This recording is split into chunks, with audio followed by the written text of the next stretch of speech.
The perfect illusion. Michael stood in the kitchen watching Sarah prepare dinner as afternoon sunlight streamed through the windows, casting golden shadows across the countertops.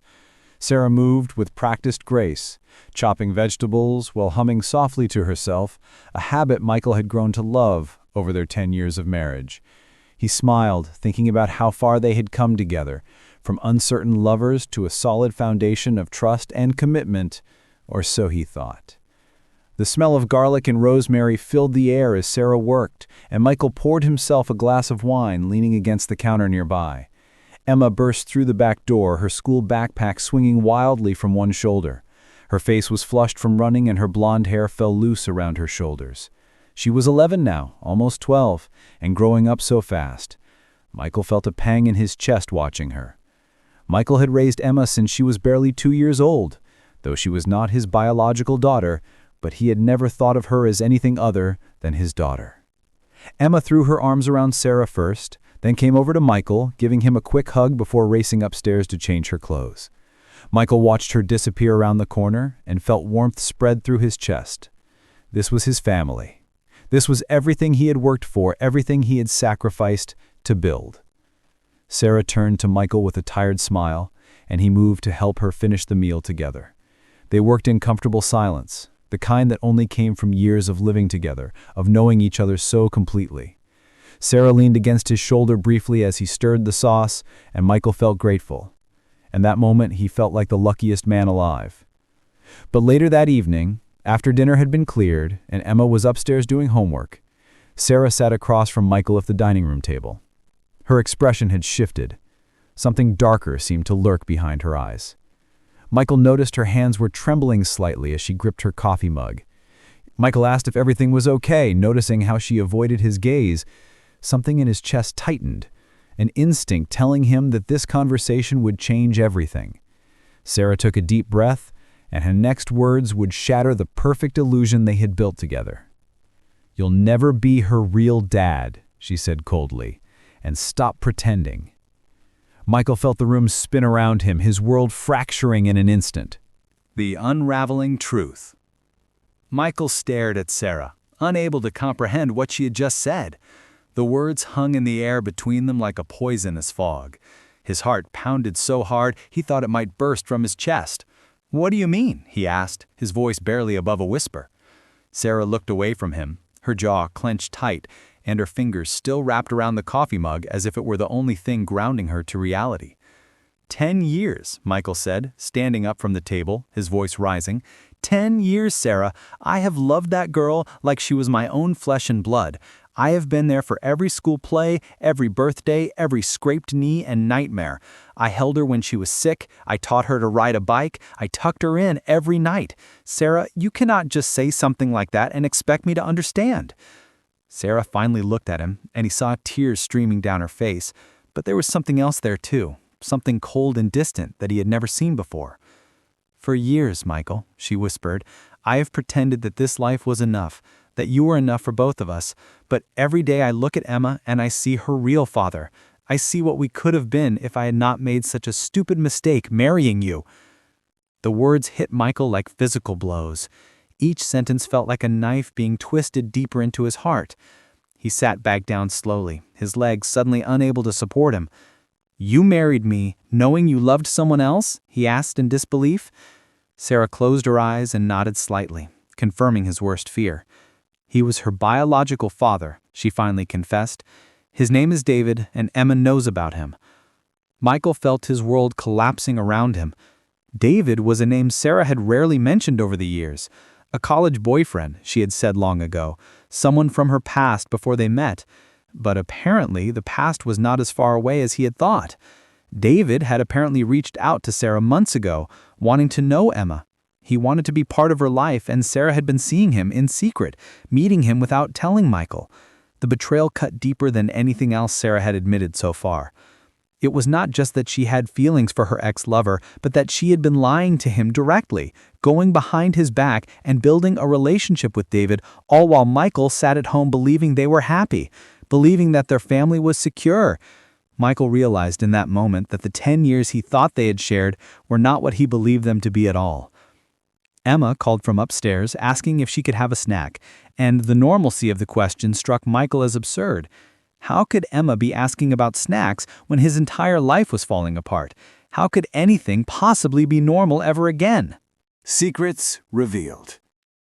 The next morning, Michael woke on the couch in the living room, having spent the entire night unable to sleep. He had not come to bed, and Sarah had not come looking for him. Their house felt cold and empty, despite the three of them still living under the same roof. Michael made coffee, mechanically going through the motions, but tasting nothing. Emma came downstairs for breakfast, and Michael studied his daughter carefully, looking for signs that she knew what was happening, looking for evidence that she too had been part of this deception. Sarah appeared moments later, and the tension in the kitchen became almost unbearable.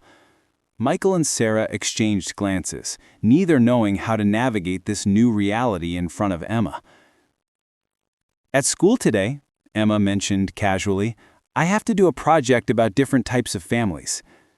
Michael felt his throat tighten. Did she know?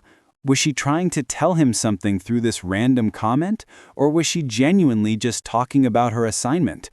He wanted to ask her directly, but he was terrified of the answer.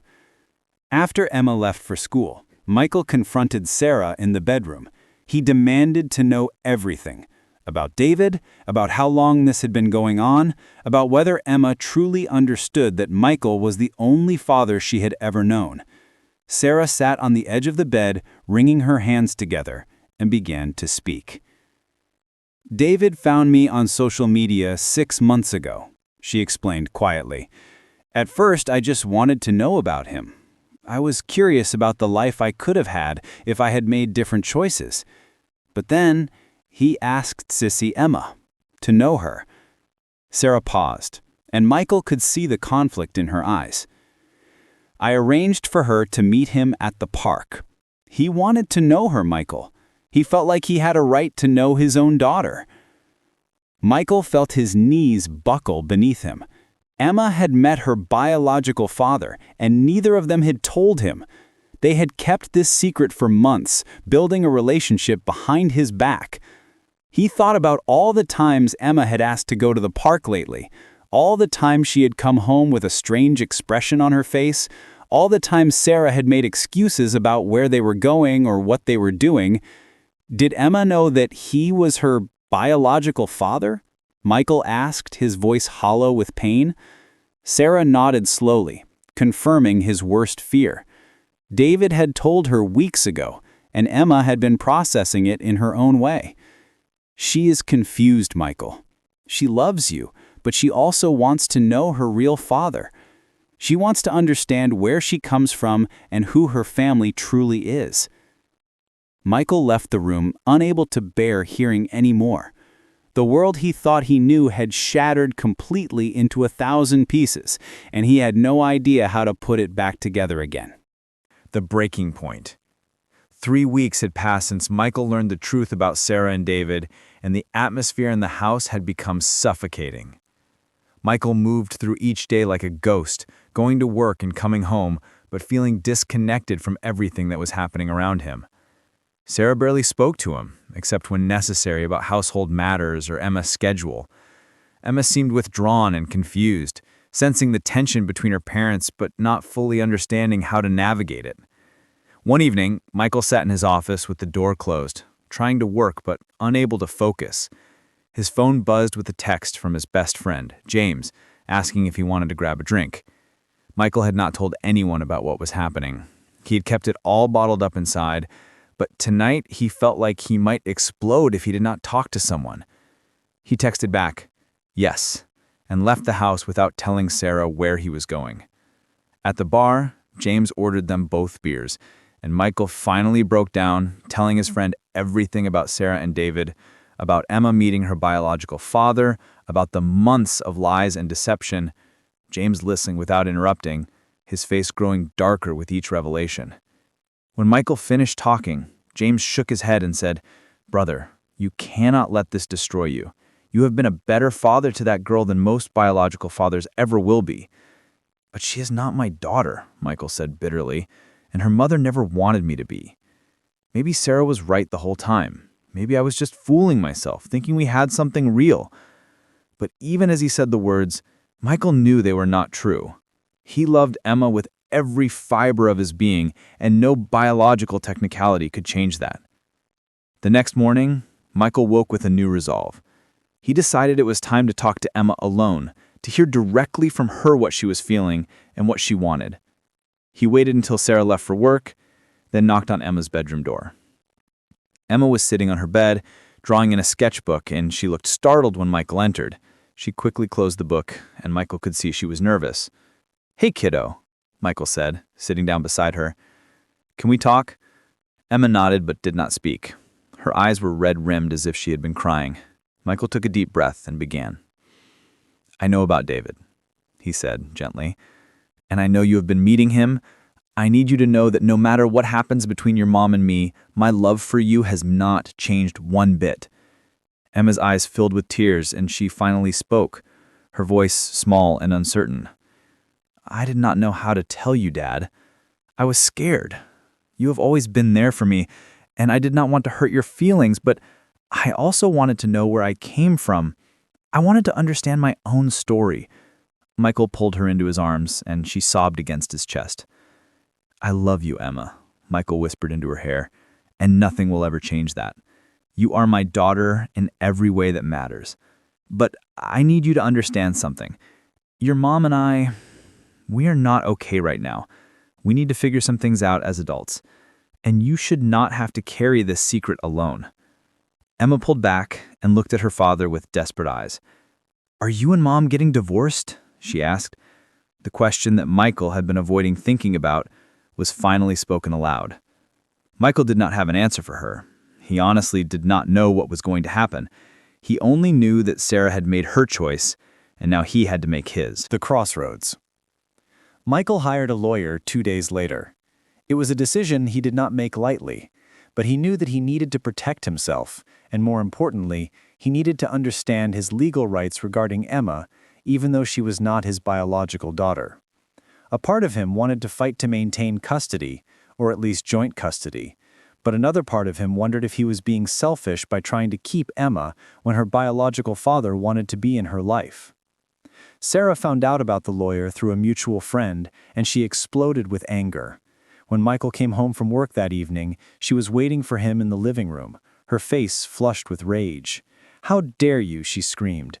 "You think you can just take my daughter away from me?" "That is not what this is about," Michael said calmly, trying to keep his voice steady. "This is about protecting myself and making sure that whatever happens, Emma is taken care of." "You never wanted this to begin with," Sarah shot back. "Her real family is calling her now, and you cannot handle it. David wants to be part of her life, and you are threatened by that fact." But Michael had heard enough. He walked upstairs to Emma's room and found her sitting on her bed, looking miserable.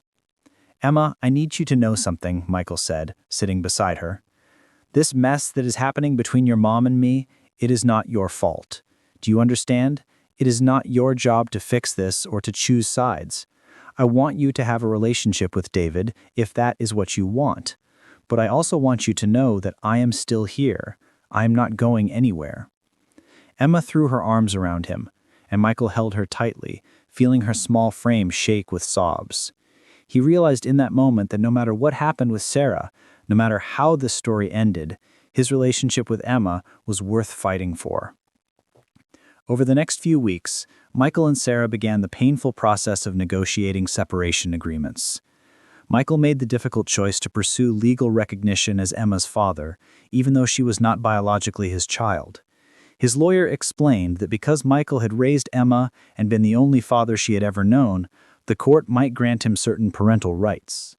Sarah fought him on this at first, but eventually she began to see that it was in Emma's best interest to have stability and continuity with the man who had always been there for her. One afternoon, David came to the house to pick up Emma. Michael opened the door and finally met the man who had torn his family apart. David was younger than Michael had expected, with kind eyes and nervous energy. Michael wanted to hate him, but he could see that David genuinely cared about Emma. "I want you to know that I love her," Michael said to David, "and whatever happens between me and Sarah, that will never change. I will always be her father." David nodded respectfully and thanked him. Michael then watched Emma leave with her biological father, heading out for an afternoon together, and Michael realized that this was the new reality. This was how things would be going forward. Emma would have two fathers now, one biological and one who had raised her, one who had known her since she was a toddler, and one who wanted to know her now. The final chapter of Michael's story with Sarah came on a cold December evening. She asked him to meet her at a coffee shop near their home, and Michael agreed, wondering what more there could possibly be to say. When he arrived, Sarah looked different somehow, softer and sadder. "I am sorry," she said immediately. Her eyes were filled with genuine remorse. "I have done terrible things. I have lied to you and I have hurt you in ways I'm not sure I can ever repair. But I want you to know that none of this was ever about you not being good enough. You were always more than enough. The problem was always me and my inability to let go of the past."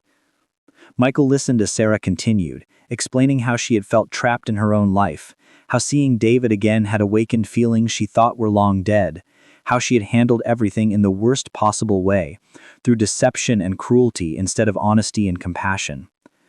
"I understand if you hate me," she concluding, "but I hope someday you might forgive me." Michael sat in silence for a long time before responding. "I do not hate you, Sarah," he said finally, "but I also cannot go back. I cannot trust you the way I did before, and a marriage without trust is not a marriage at all. I think we need to move forward separately."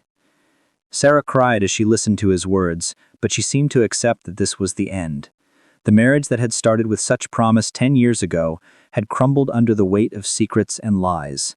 But as Michael left the coffee shop that evening, he realized something unexpected. He was not angry anymore. He was sad, but he was also somehow at peace, knowing that he had done everything he could to save his family, and that sometimes love means letting go. 6 months later, Michael had moved into his own apartment and had established a strong co-parenting arrangement with Sarah. He spent 4 days a week with Emma, and they had built a new routine together. David was also part of Emma's life now, and though Michael had feared the worst, he discovered that Emma thrived when she had both fathers in her life. One evening, Emma was telling Michael about a school project when she paused and looked at him seriously. "Dad," she said, using the word that still made his heart swell, "do you know that you will always be my real dad? No matter what happens or what anyone says, I want you to know that you are my real father." Michael pulled her close and felt tears stream down his face. Not because he was sad, but because in the midst of all the pain and betrayal and heartbreak, he had found what really mattered. Emma loved him unconditionally, and that love transcended biology and legality and all the complicated adult emotions that had threatened to destroy their bond. Their story had not ended the way Michael imagined when he woke up that morning 10 years ago, but somehow it had ended in a place of healing and hope and genuine love that was not based on lies, but on the unshakable foundation of a father and daughter who had chosen each other.